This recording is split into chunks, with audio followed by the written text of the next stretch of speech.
Hello everyone, I am Bets Golden and welcome back to my channel. If this is your first time joining me, I'm so glad that you are here. And today I am going to be playing with the Distress Embossing Glaze. This stuff is pretty cool. I have all of them now because I just got the new Salvaged Patina, and I thought it would be fun to create 8 different tags using a technique that I think is fabulous. It's a resist technique. But before I do that, I'm going to show you another way to use it as well, in which you can also put the ink down first, and I'll go over that in a minute. But for this technique, what makes it super cool is that it actually glazes over the paper. So it's not perfectly opaque. There is some transparency to it. So if you have a color or a design or pattern underneath of your glaze, it's going to shine through. So I am just mixing my glazes. The first 3 that I'm doing here are the 3 that are the closest together for the blues and the color family. And I'm just doing this so that you can see a difference between them, what makes this the patina different than the broken china and the speckled egg, because there is a difference. So I'm just using that embossing dabber. All it is it's just clear pigmented ink basically, and it's just a way to use it on the stencils.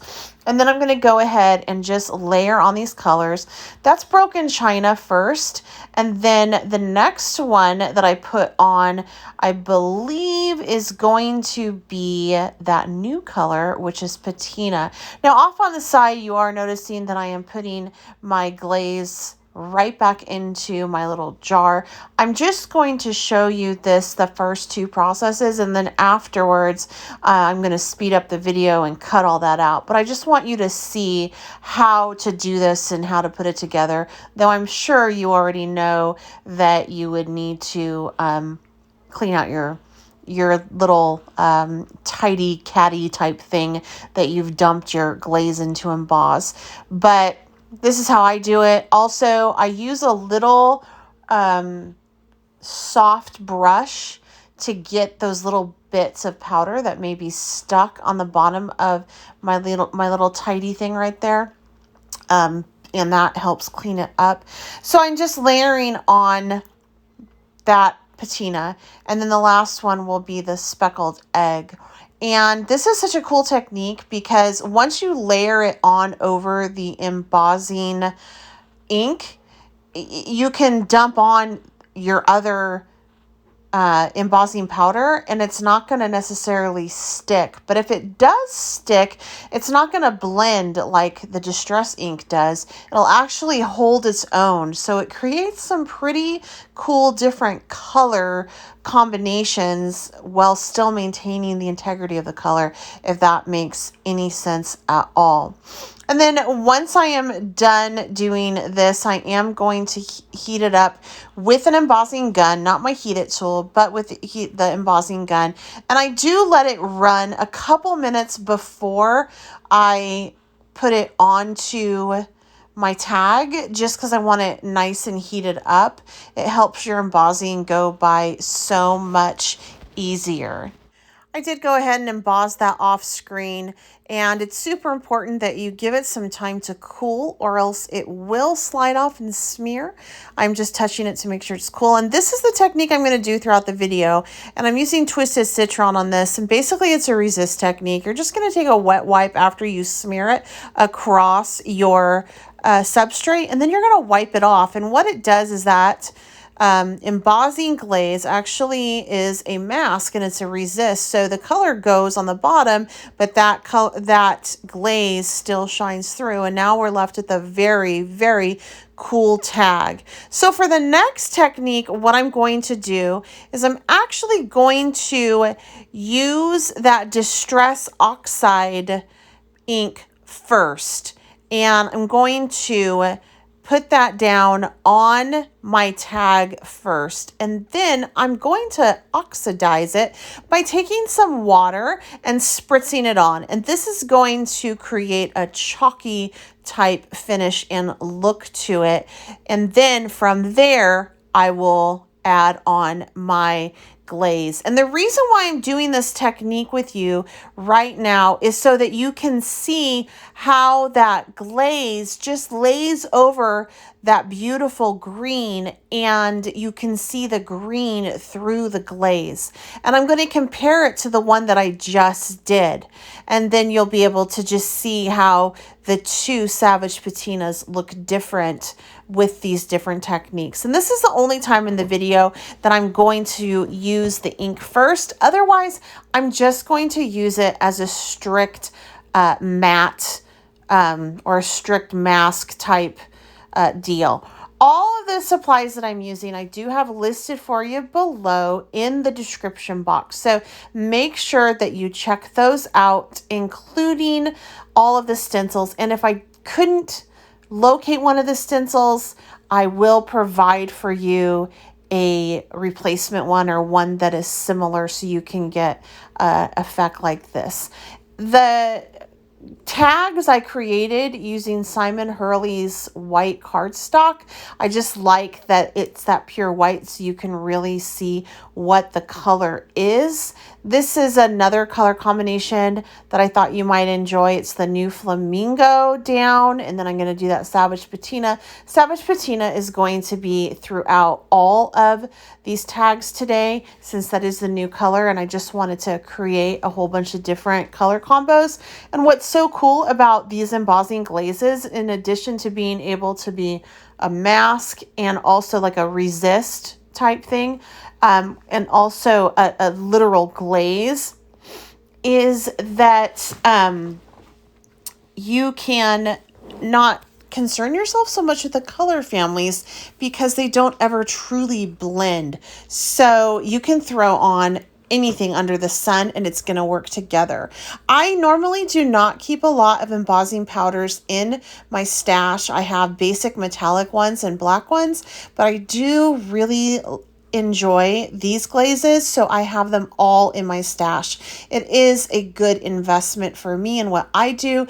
You also can check out some other videos on my channel in which I color with them and use them as a resist, which is super cool. I've created some very cool projects like that. If you guys haven't subscribed to my channel, I'd just like to take this moment to invite you to do so, making sure to hit that notification bell. I do come out with lots of videos like this, paper crafting technique videos, and if you enjoy that type of thing, then definitely subscribe to my channel. If you have any questions or comments, please feel free to leave them down below, and if you like this video, please give it a thumbs up. And of course, if you have any groups that you're involved in social media wise, you can feel free to share this video in those groups if you think it would be beneficial, and that always helps me out. So that's my little spiel that I have to give in every video. Thank you for sticking with me as I do that. And then from here, I'm just going to emboss this, and you're going to see what it looks like when it's done. And then I'm going to compare the two so you can see how that color shines through because of a glaze. And if this was a straight up embossing powder, it wouldn't do that. So this is cooled and it's all embossed. Now check it out. In the middle of those two cards, I do have, or the tags, the Salvaged Patina, and look at the difference. You can definitely see that Twisted Citron shining through on that other card, that last one I just did. So from here on out, I'm going to do a couple different color combos, making sure to include the Salvaged Patina, and just going to use that resist technique throughout the rest of the video.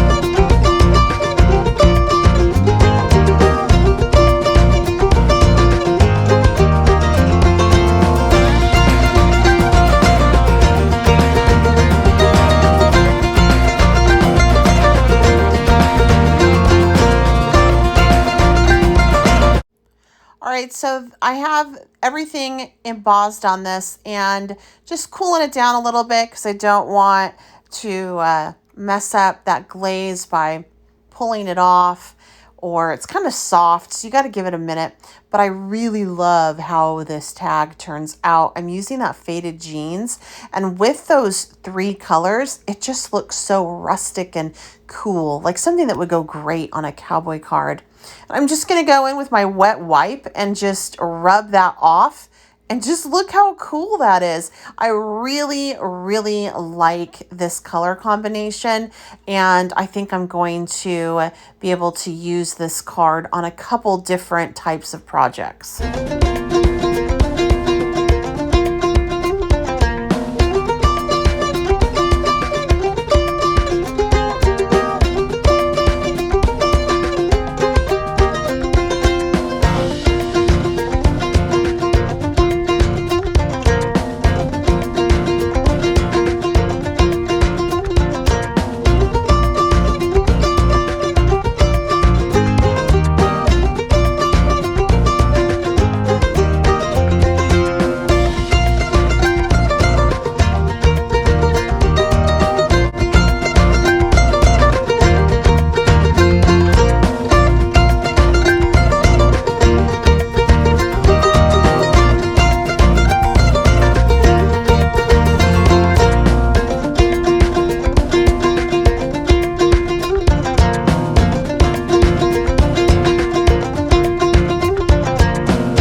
Certainly hope that you enjoyed this video and you got some more ideas on how you can use your embossing glazes, as well as some great color combinations with them. It's so fun to use the distress oxides with these. Some of these tags turned out super cool, and then some of them I'm definitely going to probably do some little specks of paint here and there on them, but They were so much fun. Thank you so much for joining me.